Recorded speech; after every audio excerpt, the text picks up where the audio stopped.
আমরা মন্দির যাচ্ছি, আমি আর ভাই। আর দেখো সব রেডি হয়ে গেছে। দুলাল ভাই এখানে সামনে ছিন্নমস্তা মন্দির, আমি যাচ্ছি, কাছেই 5 মিনিটের রাস্তা। দেখো ভাই চলে এসছে।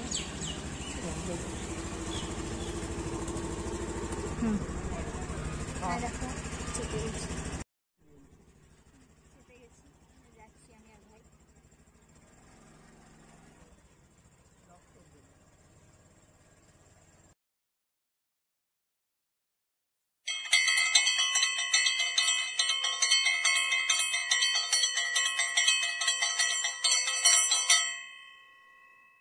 তখন মন্দিরে আর ভিডিওটা স্টার্ট করলাম না, মন্দিরে ভিড়ও ভালোই ছিল। তো ভাবলাম বাড়ি গিয়ে তারপর তোমাদের সাথে কথা বলবো। তো 1-1.5 ঘন্টার মধ্যে বাড়ি চলে এসেছি।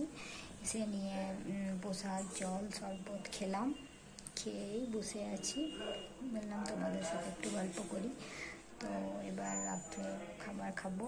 রাত্রে আজকে আমি সাবু খাই, সাবু, কলা, দুধ, পেঁড়া এগুলো দিয়ে মাখিয়ে নিই, সাবু মিষ্টি খাবো। তো তোমরা তো দেখলে আমি কিভাবে শিবরাত্রি কাটালাম।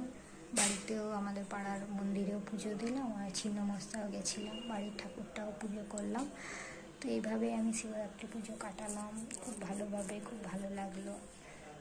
যদিও এখন একটু টায়ার্ড লাগছে উপোস করে, তো তাও খুব ভালো লাগলো। তো তোমরা কিভাবে শিবরাত্রি কাটালে আমাকে কমেন্টে জানিও।